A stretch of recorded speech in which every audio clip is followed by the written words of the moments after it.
দালাল তাই করেনি? এর আগে ব্যাখ্যা করে বুঝিয়ে দিয়েছেন। তৃণমূল বিজেপির দালাল তাই করেনি। এর আগে জগদীপ ধনখড়কে উপরাষ্ট্রপতি করার জন্য তৃণমূলের নিরপেক্ষতা আপনারা জানেন।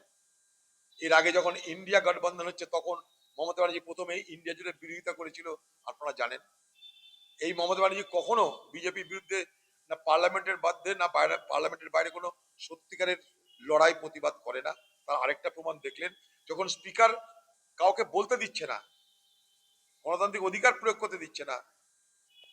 আমি মানুষের কথা বলতে চাই, বলতে পারবো না। রাহুল গান্ধী নিজে কথা বলতে যায়নি। রাহুল গান্ধী তার নিজের টেন্ডারের জন্য বলতে যায়নি, নিজের ঠিকাদারির জন্য বলতে যায়নি। রাহুল গান্ধী দেশের নিরাপত্তার কথা বলতে গিয়ে তাকে বলতে দেওয়া হচ্ছে না। তাই সেই স্পিকারের বিরুদ্ধে অনাস্থা তো আনবই। এটা আমাদের হাতিয়ারের মধ্যে পড়ে। এটা কোনো বেআইনি কাজ নয়, এটা আমাদের সংবিধানের অন্তর্গত। পার্লামেন্টীয় ব্যবস্থায় এটা খুব একটা হাতিয়ার আমাদের। নির্বাচন কমিশনের বিরুদ্ধেও আনা যেতে পারে, স্পিকারের বিরুদ্ধেও আনা যেতে পারে, যদি সেখানটাই সুযোগ থাকে। আনুক, কোনো অসুবিধা নেই। আমরা তাই এনেছি স্পিকারের বিরুদ্ধে। এখন তৃণমূল দেখছে স্পিকারকে ম্যানেজ করা মানে বিজেপিকে ম্যানেজ করা, আর তো কিছু না। ইডির আর তৎপরতা নেই আইপ্যাক নিয়ে। ইডি এর তৎপর দেখছেন, আইপ্যাক নিয়ে চুপ করে গেছে। দিদির খাতির করবে বিজেপিকে, এটা আজকে না বরাবরই হয়ে এসছে, আজও হচ্ছে, আগামী দিনেও হবে। দিদিকে বেঁচে থাকতে গেলে, খোকাবাবুকে রক্ষা করতে গেলে, খোকাবাবুর ধন সম্পত্তিকে রক্ষা করতে গেলে বিজেপিকে দরকার।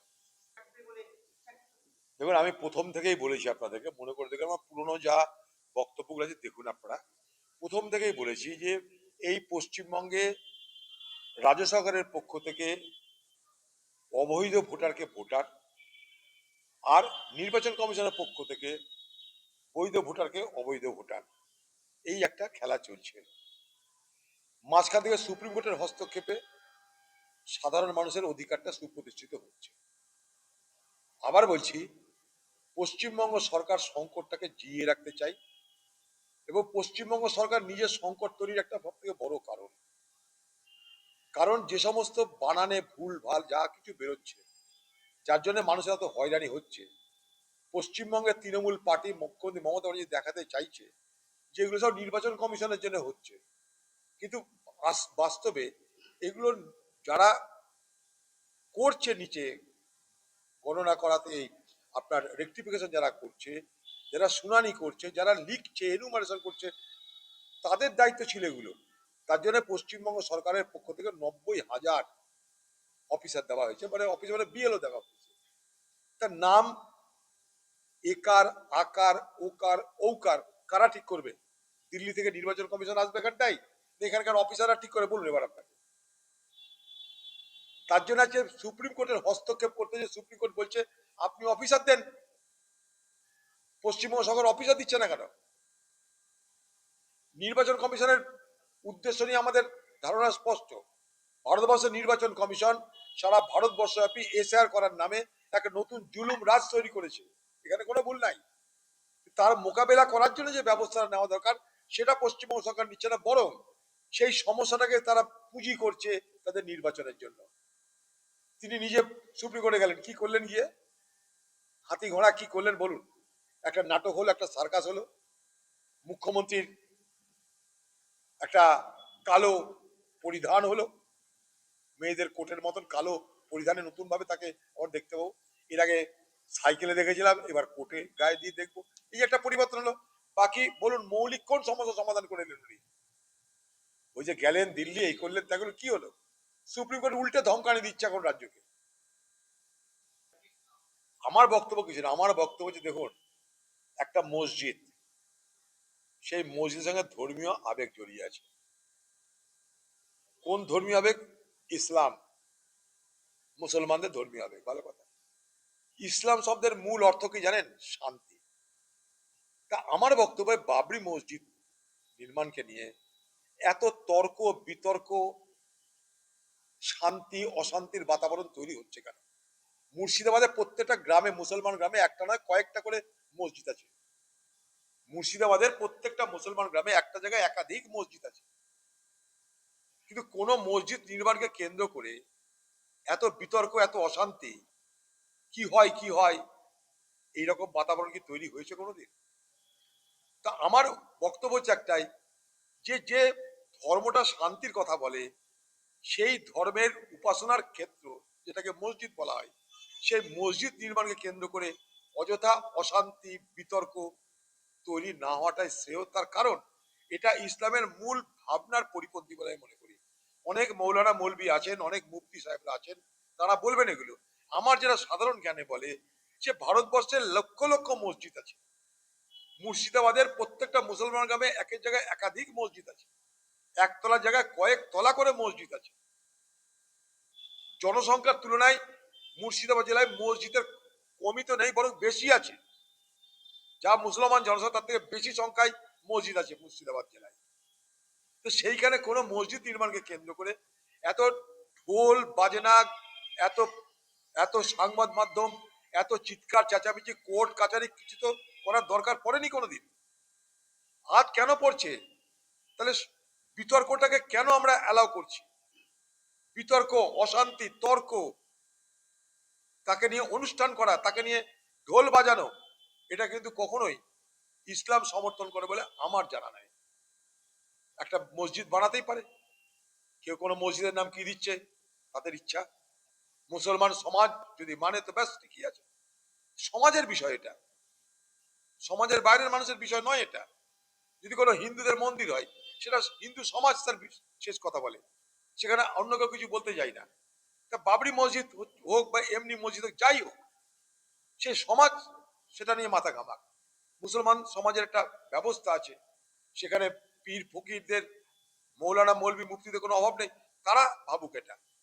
অকারণে সংবাদ মাধ্যম প্রতিদিন টিভি এই তাই ওই, মানে আমার অবাক লাগছে একটা মসজিদে কেন্দ্র করে এত তর্ক বিতর্ক হওয়ার জন্য। ওখানটা দিয়ে আমিও প্রতিদিন যাই, অনেক লোক ওখানটায় কৌতূহলী লোক, উৎসাহী লোক ওই ছেতিয়ানিতে দাঁড়ায়। আমি দেখেছি, ওটা তো আমারই লোকসভা, আগেকার আমার লোকসভার মধ্যে পড়তো। আমি ওই এলাকা থেকে পাঁচবার সাংসদ হয়েছি। মানুষ আসে কৌতূহল, তাদের কোনো টেনশন নাই সেখানটায়। খাবার দাবার বিক্রি হচ্ছে, আপনি সব খাবার পাবেন সেখানটায়।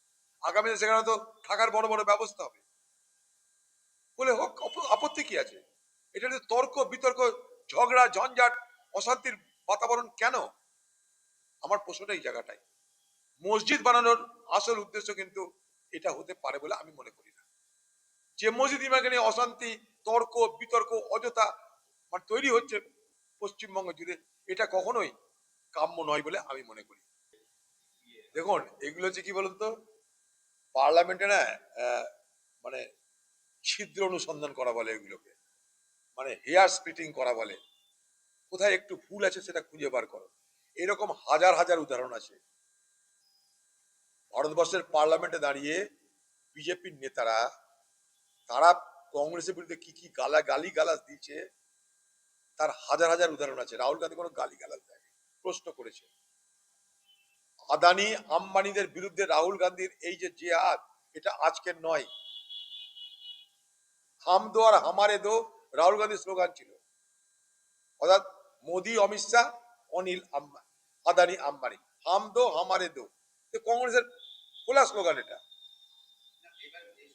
বলি এবার, এগুলো কথা আইনের কথা বলছে, যে আপনি কেন পার্লামেন্টের মধ্যে আম্বানিদের নাম নেবেন, এটা তো বক্তব্য। আপনি কেন পার্লামেন্টের মধ্যে আদানিদের নাম নেবেন, কারণ তার এখানটায় নাই, এই বক্তব্য। তার নাই তো কি হয়েছে, নাম কি নেওয়া যায় না? তাদের যাদের বিরুদ্ধে তারা কোনো আপত্তি করছে না, পার্লামেন্টের মধ্যে আমাদের অধিকার আছে। ভারত সরকারের তরফ থেকে বিজেপি পার্টির মন্ত্রীরা হঠাৎ এত আদানি আম্বানিদের দালালি করতে রাহুল গান্ধীর বিরুদ্ধে স্বাধিকার ভঙ্গের প্রস্তাব আনছে কেন, প্রিভিলেজ মোশন আনছে কেন? রাহুল গান্ধী অন্যায়টা কি বলেছে? দেশকে বিক্রি করা হচ্ছে, বলবো অধিকার আছে আমাদের বলার। ভারতবর্ষের মানুষের স্বার্থ থাকার অধিকার আমাদের আছে, তার জন্য আমরা বিরোধী দলে বসে আছি, তার জন্য রাহুল গান্ধী বিরোধী দলের নেতা। রাহুল গান্ধীকে বলতে দেব না, রাহুল গান্ধীর হয়ে কে বলতে গেলে পার্লামেন্ট থেকে তাড়িয়ে দেব। আর রাহুল গান্ধী যখন মানুষের কথা বলতে গেলে, সরকারের যখন সমালোচনা করতে গিয়ে সরকারের সমালোচনাকে সহ্য করতে না পেরে সে যখন বদলার রাজনীতি করছে পার্লামেন্টের মধ্যে, তখন তার বিরুদ্ধে একটা স্বাধিকার ভঙ্গের প্রিভিলেজ মোশন এনে তার গলাকে বন্ধ করা, তার আওয়াজকে বন্ধ করা, তার অধিকারকে স্তব্ধ করে দেওয়ার কোনো প্রচেষ্টা আমরা মানব না। কি হবে প্রিভিলেজ মোশনে? যা খুশি করে নেয়। আমার বিরুদ্ধে প্রিভিলেজ মোশন এসছে, কি করবে? প্রিভিলেজ মোশন এনে মানুষের দ্বারা নির্বাচিত যে জনপ্রতিনিধি, সে ভারতবর্ষের এলওপি, বিরোধী দলের নেতা, বিরোধী দলের নেতাকে বলা হয় শ্যাডো প্রাইম মিনিস্টার ব্রিটেনের পার্লামেন্টের পদ্ধতি অনুযায়ী। রাহুল গান্ধীর জবাব দিতে পারছে না। রাহুল গান্ধী যে প্রশ্ন করছে আজকে, রাহুল গান্ধী প্রশ্নের জবাব দিতে পারছে না বিজেপি পার্টি। রাহুল আতঙ্কে ভুগছে। Rahul phobia has been gripping the entire BJP party. Rahul ফোবিয়াতে ভুগছে, রাহুল আতঙ্কে ভুগছে বিজেপি পার্টি। তাই তার আওয়াজকে বন্ধ করে দেওয়ার অপচেষ্টা চলছে। দেখুন, আমি প্রথম দিন থেকে বলেছি, যেদিনকে এনআইএ এলো সেদিনকে আমি যে কি বলেছি এখানে বসে আপনারা বক্তব্য দেখতে পারেন। আমি সেদিনও বলেছি এটা মশা মারতে কামান দাগা হলো, এনআইএর কোনো কেসই না এটা। প্রথম দিন বলেছি, যেদিনকে এনআই চালু হলো, মনে করে দেখুন আপনারা, এখানে মানুষের সাধারণ স্বাভাবিক ক্ষোভ বিক্ষোভ হতাশার বহিঃপ্রকাশ ঘটেছিল পথ অবরোধ করে, রেল অবরোধ করে। কারণ সাধারণ মানুষের ক্ষোভ বিক্ষোভের বহিঃপ্রকাশ এইভাবেই, যেগুলো সফট টার্গেট সেখানটাই পড়ে, অর্থাৎ এটা অবরোধ করে দাও, ওটা অবরোধ করে দাও। সেটা মানে এটা নয় যে তারা সন্ত্রাসবাদী কাজ করছে। এনআইএটা কি সন্ত্রাসবাদী কোনো কর্মকাণ্ড কোথাও হলে সেখানটায় এনআইএ আসতে পারে। কোথাও বড় সন্ত্রাসবাদীরা আক্রমণ করতে আসছে দেশের বিরুদ্ধে, কোথাও কারোর কাজের জন্য ভারতবর্ষের অর্থ ব্যবস্থা ভেঙে চুরমার হয়ে যাচ্ছে। মূলত এনআইএ কে এই জন্যই রাখা হয় যে সন্ত্রাস ঠেকানোর জন্য। বিদেশি সন্ত্রাস, দেশীয় সন্ত্রাস, অর্থাৎ দেশ বিরোধী সন্ত্রাসবাদকে, টেররকে ঠেকানোর জন্য এই এনআইএ। আচ্ছা বলুন তো, ওই পরিবারের, ওই গ্রামের লোকেরা কি সেখানটাই সন্ত্রাস করেছে? সবকিছু তো ভিডিওতে আছে, আপনাদের ক্যামেরায় আছে। সন্ত্রাস কে করলো? যারা সন্ত্রাস করলো তারা স্থানীয় দুর্বৃত্ত। কি সন্ত্রাস করলো? দুজন সাংবাদিক, একজন মহিলা, আরেকজন ক্যান্সার আক্রান্ত দুই সাংবাদিকের উপর হামলা করলো। কার সামনে? পুলিশের সামনে। পশ্চিমবঙ্গের মুখ্যমন্ত্রী কি বলছে? জুম্মাবার, আজকে ঝামেলা করে লাভ নাই, যা চলছে চলুন। এই বন্ধকে তো মদত দিয়েছে পশ্চিমবঙ্গের মুখ্যমন্ত্রী। এই বন্ধ বা অবরোধকে সাহায্য করেছে পশ্চিমবঙ্গের পুলিশ প্রশাসন। তারা একবারও আন্দোলনকারীদের সঙ্গে আলোচনা করে বন্ধ সরাতে বলেনি, অবরোধ সরাতে বলেনি। যখন আশা কর্মীরা কলকাতায় যায় প্রতিবাদ করতে, তাদের উপরে মহিলা, পুরুষরা তাদের উপর হামলা করে, রাস্তায় ছেঁচাতে ছেঁচাতে নিয়ে যায় পুলিশ। আর এখানে কি করেছে? চুপ করে দাঁড়িয়ে থেকেছে গোটা দিন, কারণ মুখ্যমন্ত্রীর নির্দেশ নাই। আজকে এনআইএ কিসের জন্য? তাহলে এনআইএ যদি প্রকৃত অর্থে সন্ত্রাসের তদন্ত করে, তাহলে পশ্চিমবঙ্গের পুলিশ বাহিনীর বিরুদ্ধে আগে সন্ত্রাসের তদন্ত করতে হবে। সেখানকার অতি উৎসাহী, অতি কৌতূহল মানুষ, তারা রাস্তায় কেউ দাঁড়িয়ে থেকেছে দ্বিতীয় দিন, কেউ হয়তো অবরোধে অংশগ্রহণ করেছে, কিন্তু কোনো মতে তাদের বিরুদ্ধে এনআইএ তার 15 নম্বর সেকশন, অর্থাৎ সন্ত্রাসবাদী চিহ্নিত করার কোনো কেস এটা নয়। আমি বলছি এই এনআইএ হাইকোর্ট বা সুপ্রিম কোর্টে ছাড় খাবেই খাবে।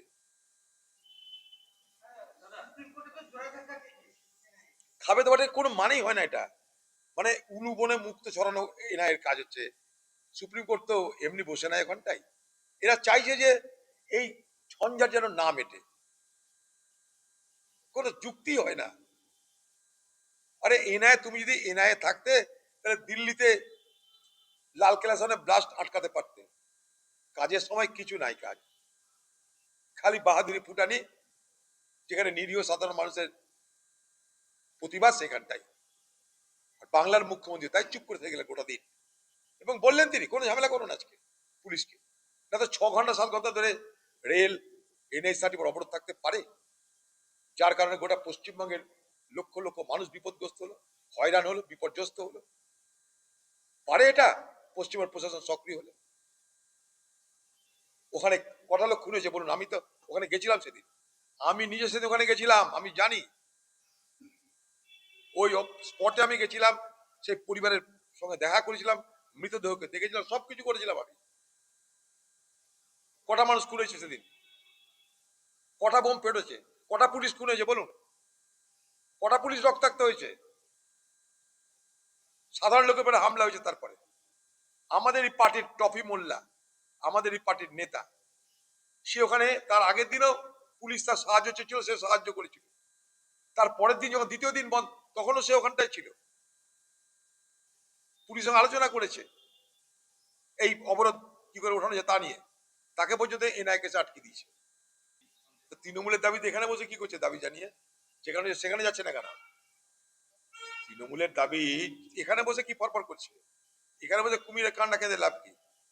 এই যে দিল্লিতে মুখ্যমন্ত্রী গেলেন কালো কোট পরে, ওই পরিযায়ী শ্রমিকদের তো কথা মনে হলো না? হ্যাঁ, এই যে পার্লামেন্ট চলছে, এত বাজেট নিয়ে আলোচনা, রাষ্ট্রপতির ভাষণ নিয়ে আলোচনা, ওই তৃণমূল নেতাদের মুখ থেকে তো পরিযায়ী শ্রমিকদের একটা কথা বার হলো না। এই যে বাজেট নিয়ে দিল্লিতে এত বড় বড় কথা, এই যে পশ্চিমবঙ্গের বাজেট নিয়ে এত বড় বড় কথা, কই ইমাম মুয়াজ্জিনদের ভাতা তো বাড়ানো হলো না? ইমাম মুয়াজ্জিনদের ভাতা কেন বাড়ানো হলো না?